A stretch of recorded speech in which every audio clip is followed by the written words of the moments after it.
శ్రీ గురుభ్యో నమః. శ్రీమాత్రే నమః. మా భక్తి టీవీని ప్రోత్సహిస్తున్నటువంటి మా ప్రేక్షకులందరికీ ధన్యవాదాలు తెలియజేస్తూ 22 మార్చ్ 2026 నుంచి 28 మార్చ్ 2026 వరకు గల రాశి ఫలితాలు తెలియచెప్పుకుందాము. ముందుగా గ్రహస్థితులు: మేషంలో చంద్రుడు, మిథునంలో గురువుగారు, అలాగే సింహంలో కేతువు, కుంభంలో రాహువు, బుధ, కుజులు.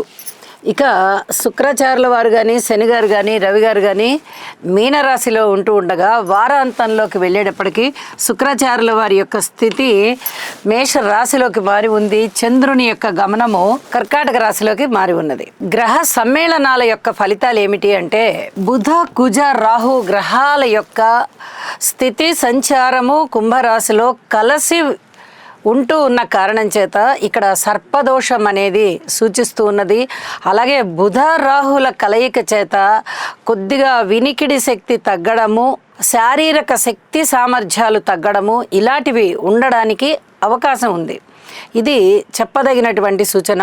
అయితే గురువుగారి యొక్క దృష్టి ఉన్నది కాబట్టి కొంచెం పర్వాలేదు, అంత పూర్తిగా శక్తి నశించిపోకుండా ఉంటుంది. కానీ కొంచెం దీని ఎఫెక్ట్ మటుకు స్పష్టంగా తెలుస్తూనే ఉంటుంది అని చెప్పి తెలియజేస్తున్నాను.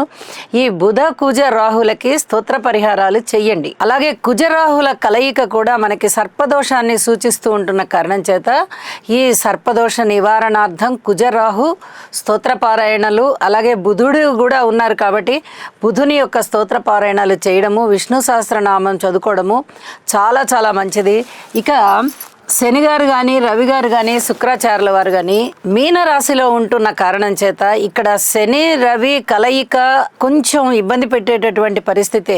ఏదైనా మొండిన పడేస్తాయి పనులని. శుక్ర రవి కలయిక అడ్మినిస్ట్రేషన్ కెపాసిటీని పెంచుతుంది. శని రవిల కలయిక కొంచెం అలాంటి సామర్థ్యాన్ని తగ్గేటట్టు చేస్తుంది. అలాగే మొండిగా ఉన్నటువంటి పనులు మటుకు బాగా చేస్తారు వీళ్ళు. ఇలాగా అంటే అక్కడ శక్తిని బట్టి అన్నమాట.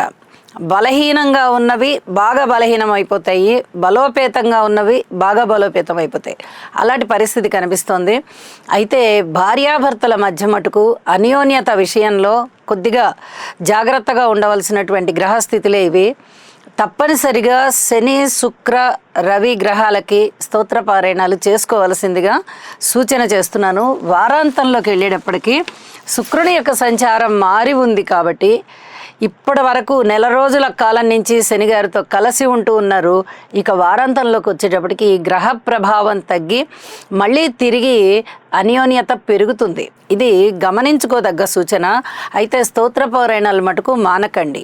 అలాగే కుజుని యొక్క సప్తమ దృష్టి కేతువు గారి మీద పడుతోంది. ఇది కొంచెం ఆధ్యాత్మిక చింతనని పెంచుతుంది.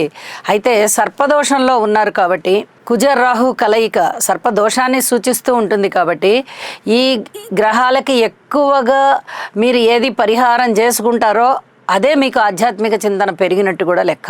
కాబట్టి తప్పనిసరిగా ఈ పరిహారాలు చేసుకోండి, మానసిక ప్రశాంతంగా ఉండండి. ఇక రాశుల్లోకి వెళ్దాం. కుంభరాశి వారికి ఈ వారం రోజుల కాలాన్ని పరిశీలన చేసినట్టయితే ద్వితీయ స్థానంలో శుక్రాచార్యుల వారు, తృతీయ స్థానంలో చంద్రుడు, పంచమ స్థానంలో గురువుగారు బాగున్నారు అని చెప్పాలి. అంటే మంచి ఫలితాలని ఇచ్చేటటువంటి స్థితిలో ఉన్నారు. అయితే అనుకున్న ఫలితాలు అనుకున్నట్టుగా వస్తాయా అంటే అందుకు మీ కృషి కూడా అవసరం. రాశిలో ఉన్నటువంటి కుజుడు కానీ, రాహు కానీ, బుధుడు కానీ కొంత ఇబ్బంది పెట్టేటటువంటి పరిస్థితుల్ని కలిగించేటట్టుగా ఉన్నారు. మరి వీటిని మీరు అధిరోహించాలి, దాటాలి అంటే తప్పనిసరిగా స్తోత్ర పారాయణాలు చేసుకోవాలి, ఇంటి ఇలవేల్పుని పూజించాలి, శివారాధన చెయ్యాలి. శివుని యొక్క కుటుంబ చిత్రపటాన్ని ఎర్రటి పూలతో పూజించండి. ఇది చాలా చాలా పెద్ద పరిహారం.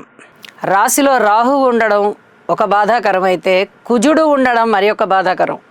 ఒక్కొక్కసారి గ్రహస్థితులు ఈ విధంగానే వస్తాయి. బాధాకరం అంటే ఏదో బాధలు పడిపోతామని కాదు, సవ్యమైనటువంటి పరిస్థితుల మధ్య మనం ఉండం.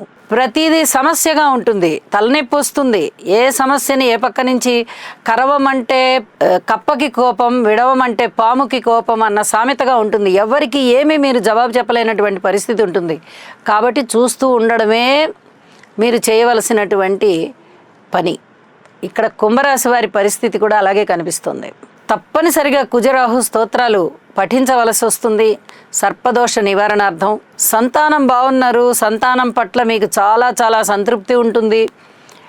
ఏదైనా ఆధ్యాత్మికమైనటువంటి రంగంలో ఉన్నవారికి అనుకూలమైనటువంటి ప్రశాంతతలు ఉంటాయి. ఇక్కడ బాగా గమనించండి, ప్రశాంతత అంటేనే అనుకూలమవుతుంది. అనుకూలమైన ప్రశాంతత అంటే ఇంకా ఇంకా అనుకూలం అనమాట.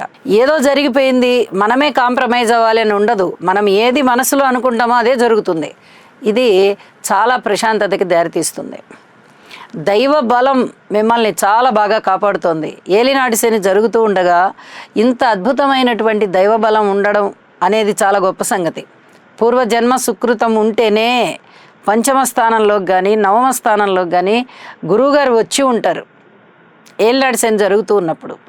కాబట్టి ఇక్కడ పంచమ స్థానంలో గురువుగారి యొక్క సంచారం మీకు చక్కని భోగాన్ని తెచ్చిపెడుతోంది అనడంలో ఎటువంటి ఆశ్చర్యం లేదు. ద్వితీయ స్థానంలో ఉన్నటువంటి శనిగారి యొక్క సంచారము ఏలినాటి శని ఈ 3వ పాదంలో ఉందన్నమాట. అంటే ఇక్కడ వ్యయంలో అయిపోయింది, రాశిలో అయిపోయింది. ద్వితీయ పాదం అంటే ఏలినాటి శని తృతీయంలోకి వచ్చేసిందన్నమాట. కాబట్టి ఈ చివరి పాదంలో చివరి సంవత్సర కాలము తగ్గిపోతుంది. చాలా వరకు బాధలు తగ్గిపోతాయి. ఆ మొదటి సంవత్సరంన్నర కాలము మటుకు చాలా ఇబ్బంది పెడుతుంది. ఆ మొదటి సంవత్సరంన్నర కాలం అంటే ఇంకా జూన్ వరకు ఉంది. ఇంకొక 4 నెలల కాలం మీరు ఇబ్బంది పడవలసి ఉండగా గురుబలం వచ్చి చేరి ఆ ఇబ్బందులన్నిటినీ తీసేస్తోంది. కాబట్టి ఇక్కడ శనిగారి ఫలితం కూడా చాలా బాగా మంచిగా ఉంది అని చెప్పి తెలియజేస్తున్నాము. ఇప్పటికి 6 సంవత్సరాల నుంచి బాధ పెడుతూ ఉన్నటువంటి శనిగారు ఇక ఇప్పుడు అంత బాధలకి లోను కానివ్వరు, కాస్త వదిలేస్తారన్నమాట. అలాంటి పరిస్థితి కనిపిస్తోంది. అయినప్పటికీ వాక్కు విషయంలో జాగ్రత్తగా ఉండండి. ఒక్కసారి శనిగారికి తైలాభిషేకం చేయించండి. ప్రతినిత్యం శనిగ్రహ స్తోత్రాలు పఠించుకుంటూ ఉండండి. అన్నదమ్ముల సహాయ సహకారం బాగుంది, మాతృవర్గ రీత్యా బాగుంది, సంతాన రీత్యా బాగుంది, రుణభారాల రీత్యా బాగుంది. భార్యాభర్తల అనుకూలత రీత్యా మాత్రం ఏమాత్రం బాగలేదు. ఇది చాలా జాగ్రత్త పడవలసినటువంటి విషయం. రాశిలో ఉన్న రాహువు, సప్తమంలో ఉన్న కేతువు ఎంత ఇబ్బంది పెడతారంటే అంత ఇబ్బంది పెడతారు. కాబట్టి ఈ మన పనులు ముందరికి వెళ్ళాలన్నా, అన్యోన్యతలు పెరగాలన్నా చాలా ఓర్పు కలిగి సంయమనం కలిగి ఉండాలి. ఇది చెప్పదగినటువంటి సూచనగా తెలియజేస్తున్నాను. వారాంతంలోకి వెళ్ళేటప్పటికీ తృతీయ స్థానంలోకి శుక్రాచార్యుల వారు వచ్చారు. అది అంత ఉపయోగకరమైన ఫలితం అయితే కాదు. ఇక షష్టంలోకి చంద్రుడు వచ్చారు. విజయావకాశాలు బాగా ఉంటాయి. ఇది ఆనందించదగ్గ విషయం అని చెప్పి తెలియజేస్తూ ఉద్యోగ జీవితంలో ఓర్పు కలిగి ఉండండి. చెప్పిన పరిహారాలన్నీ తప్పనిసరిగా చేసుకోండి. మరింత ప్రశాంత చిత్తంతో ఉండండి. ఒక అదృష్టవంతమైన కాలం మీకు నడుస్తోంది అని జ్ఞాపకం పెట్టుకోండి. మౌనంగా ఉండండి. కృషి మాత్రం చేస్తూ వెళ్ళండి. శుభం.